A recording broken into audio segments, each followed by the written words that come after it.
Hello everyone, আসসালামু আলাইকুম। কেমন আছেন আপনারা সবাই? আলহামদুলিল্লাহ আমি অনেক ভালো আছি। অ্যাকুয়ারিয়াম কিন্তু আমাদের প্রত্যেকটা মানুষের অনেক শখের একটা জিনিস। আসলে বাসার কিন্তু সৌন্দর্য পাল্টে দেয় এই অ্যাকুয়ারিয়াম। আর প্রত্যেকটা মাছের সাথে মনে হয় একটা নিজের সাথে আত্মার মিল। অ্যাকুয়ারিয়ামের প্রত্যেকটা মাছই অনেক সুন্দর হয় আর দেখতেও অনেক ভালো লাগে। এখানে অনেক প্রজাতির মাছ রাখা যায় অ্যাকুয়ারিয়ামে। আসলে এক একটা মাছের এক একটা নাম, আমি প্রত্যেকটা মাছের একটাও নাম জানি না। তবে যেগুলো একটু লাল কালার সেটাকে আমি কিন্তু গোল্ডেন ফিশ বলি। তবে আজকে এদের সাথে একটা মজাদার ব্যাপার করে ফেলবো। মজাদার না, ওদের জন্য খুব দুঃখজনক। তো আমার জন্য এই প্রথম জিনিসটা, সেটা হচ্ছে এদেরকে আমি এখন ধরে ফ্রাই করে ফেলবো। তবে অ্যাকোয়ারিয়ামের মধ্যে থাকা বেশ কয়েকটা বড় মাছ দেখতেছি, বড় মাছগুলাই ধরবো অ্যাকোয়ারিয়ামের মধ্যে থাকা এগুলা। সেজন্য একটা জালি নিয়ে নিলাম। ছোটবেলাতে দেখেছি অনেকেই জালি দিয়ে পুকুরে মাছ মারতেছে, জালি দিয়ে নদীতে মাছ মারতেছে। খুব শখ হইতো যে ওদের মতো করে যদি আমি মাছ ধরতে পারতাম, কিন্তু দুঃখের বিষয় আমি কখনোই মাছ ধরতে পারি না।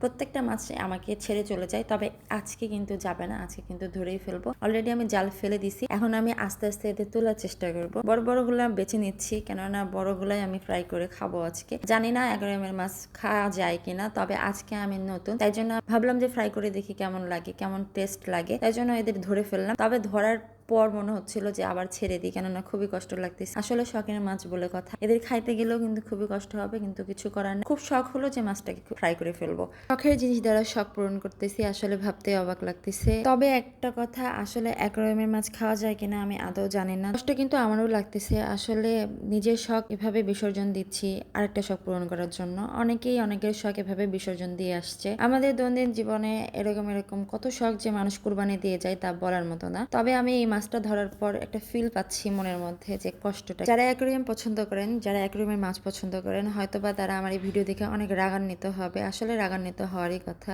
মাছকে ভালোবাসে তারা এভাবে কখনোই ফ্রাই করে খেতে পারবে না। তো যাই হোক, মাছটাকে ধরে ফেলেছি, এখন মাছটার আঁশগুলো ওঠানোর চেষ্টা করব। মাছটা খুব তাজা ছিল, এই জন্য লাফাইতেছে। আসলে খুব কষ্ট লাগতেছে, মনে হচ্ছে নিজের মনের আঁশগুলো এভাবে তুলতেছি। অ্যাকোয়ারিয়ামে থাকার কারণে নিজের ছোটবেলার শখটা পূরণ করতে পারতেছি, কারণ পুকুরে তো এভাবে মাছ ধরতে পারিনি। এই জন্য আমি অ্যাকোয়ারিয়ামের ভিতরে জাল ফেলে মাছটা ধরে নিলাম। আমার কিন্তু মাছটা কাটা বাছা ধোয়াও কিন্তু শেষ। এরপরে হচ্ছে মাখার পালা। এখানে কিন্তু আদা রসুন পেস্টটা দিয়ে দিয়েছি, তারপরে একটু দই অ্যাড করে দিব। আসলে ফ্রাই করাতে যা যা লাগে সবকিছুই আমি অ্যাড করে দিব। তারপরে দিব হচ্ছে শুকনো মরিচের গুঁড়া, তারপরে একটু হলুদ, তারপরে জিরা গুঁড়া, যা যা দিতে হয় আর কি। এখানে একটু সস অ্যাড করে দিলাম টেস্ট বাড়ানোর জন্য। তারপরে এটা আমি ভালো করে সুন্দরভাবে মাখিয়ে নিব। তারপরে আমার সেই অনাকাঙ্ক্ষিত মাছটার উপরে লবণ একটু দিয়ে নিব, তারপরে তার উপরে একটু লেবুর রসটা ছিটিয়ে দিব টেস্টটা মজা করার জন্য।